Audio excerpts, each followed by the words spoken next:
The night the roof blew off. We are used to sudden storms. Up here on the first range of Himalayas, the old building in which we live has, for more than 100 years, received the full force of the wind as it sweeps across the hills from the east. We had lived in the building for more than 10 years without a disaster.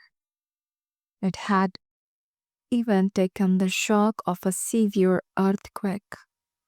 As my granddaughter Dolly said, it's difficult to tell the new cracks from the old. It's a two-story building, and I live on the upper floor with my family, my three grandchildren, and their parents. The roof is made of corrugated tin sheets, the ceiling of wooden boards. That's the traditional Masuri roof. Looking back at the experience, it was the sort of thing that should have happened in a James Turber story, like the dam that burst or the ghost who got in. But I wasn't thinking of Thurber at that time, although a few of his books were among the many I was trying to save from the icy rain pouring into my bedroom. Our roof had held fast in many a storm, but the wind that night was really fierce. It came rushing at us with a high pitched, airy wail. The old roof groaned and protested. It took a battering for several hours while the rain lashed against the windows and the lights kept coming and going. There was no question of sleeping, but we remained in the bed for warmth and comfort. The fire had long since gone out, as the chimney had collapsed, bringing down a shower of sooty rainwater. After about 4 hours of buffeting, the roof could take it no longer. My bedroom faces east, so my portion of the roof was the first to go. The wind go under it and kept pushing until, with a ripping, groaning sound, the metal sheets shifted and slid off the rafters, some of them dropping with claps like thunder onto the road below. So that's it, I thought. Nothing worse can happen. As long as the ceiling stays on, I'm not getting out of bed. We will collect our roof in the morning. Icy water splashing down on my face made me change my mind in a hurry. Leaping from the bed, I found that much of the ceiling had gone, too. Water was pouring on my open typewriter as well as on the bedside radio and bed cover.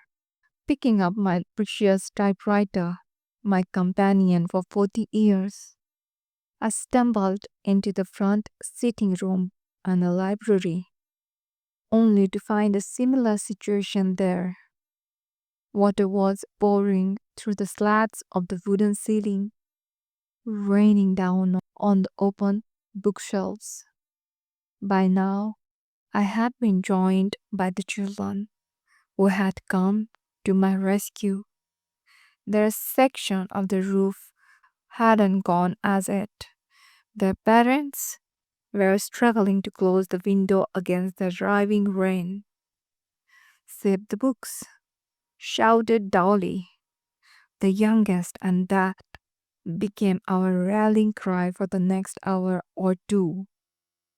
Dolly and her brother Mukesh picked up armfuls of books and carried them into their room, but the floor was awash, so the books had to be piled on their beds. Dolly was helping me gather some of my papers when a large filled rat jumped on the desk in front of her. Dolly squealed and ran for the door. It's all right, said Mukesh, whose love of animals extends even to field rats. It's only sheltering from the storm. Big brother Rakesh whistled for our dog, Tony, but Tony wasn't interested in rats just then. He had taken shelter in the kitchen, the only dry spot in the house. Two rooms were now practically roofless, and we could see the sky lit up by flashes of lightning. There were fireworks indoors, too, as water spluttering and crackled along a damaged wire. Then the lights went out altogether. Rakesh, at his best in an emergency, had already lit two kerosene lamps, and by their light we continued to transfer books, papers, and clothes to the children's room. We noticed that the water on the floor was beginning to subside a little. Where it is going? Asked Dolly.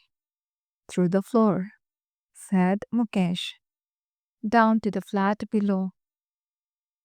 Cries of concern from our downstairs neighbors told us that they were having their share of the flood. Our feet were freezing because there hadn't been time to put on proper footwear. And besides, shoes and slippers were awash by now. All chairs and tables were piled high with books.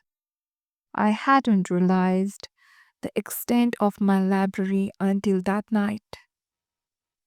The available beds were pushed into the driest corner of the children's room, and there, huddled in blankets and quilts, we spent the remaining hours of the night while the storm continued.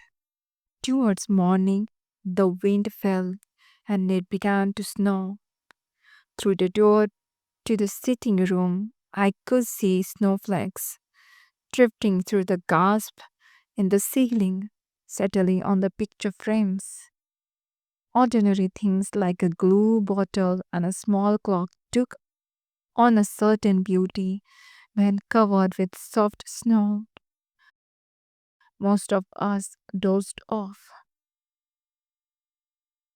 When dawn came, we found the window panes encrusted with snow and icicles.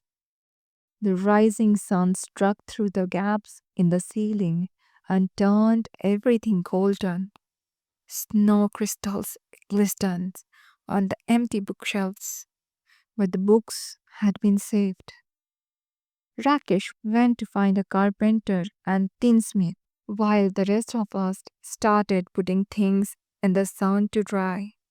By evening, we could put much of the roof back on. It's a much improved roof now, and we look forward to the next storm with confidence.